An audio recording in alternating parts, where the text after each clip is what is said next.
Thank you very much, Mike. Time for your first look at top stories on this Thursday. 10 Americans and a fugitive by U.S. authorities were released by Venezuela yesterday in exchange for a close ally of its president, Nicolas Maduro. 6 of the Americans arrived in Texas late Wednesday. The deal is part of the Biden administration's recent efforts to ease tensions with the oil-rich nation and win concessions, such as fairer elections from the self-proclaimed socialist leader.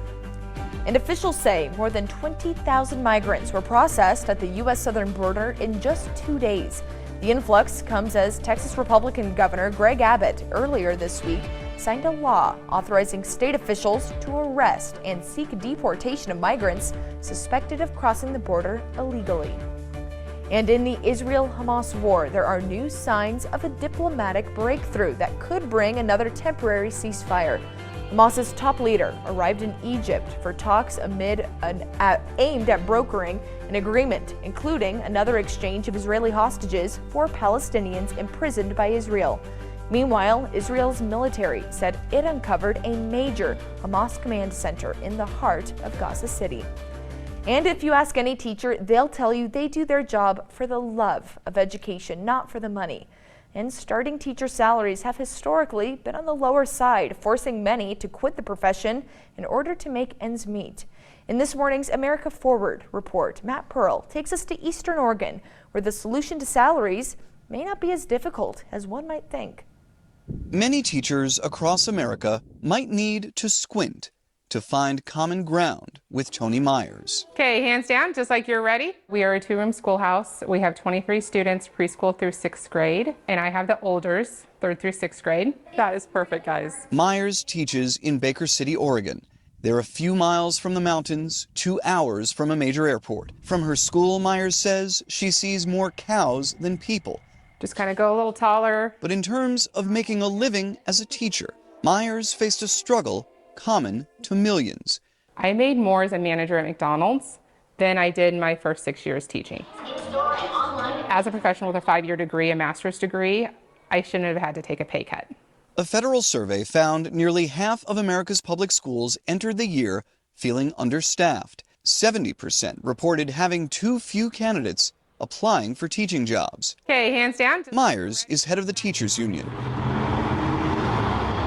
We are the largest employer. Erin Lair is Baker City's superintendent. This past year, when they sat down to negotiate, What we ended up offering was starting every teacher in the school district at $60,000. I am not usually an emotional person, and I teared up. $60,000 is a near 60% raise from what first-time teachers made the year before. It's also the number thrown around by a handful of districts, states, and even Congress as a potential floor for teacher salaries. We've heard stories from teachers that have changed their family planning as a result of this.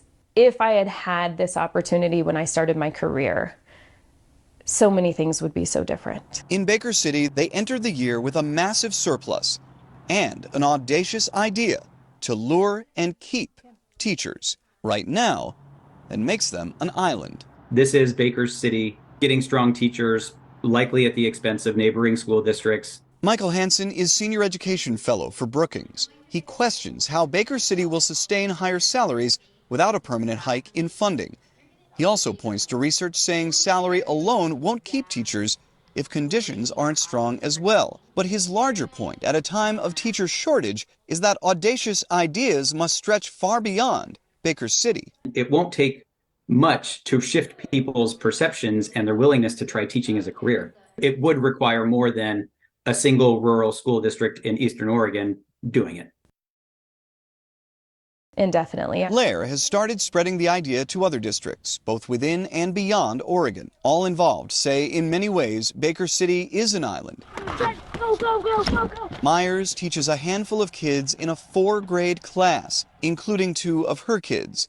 She knows most who share her profession don't share her situation. But from her district's example, she hopes others are inspired.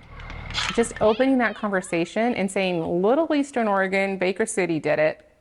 What can we at least do? In Baker City, Oregon, I'm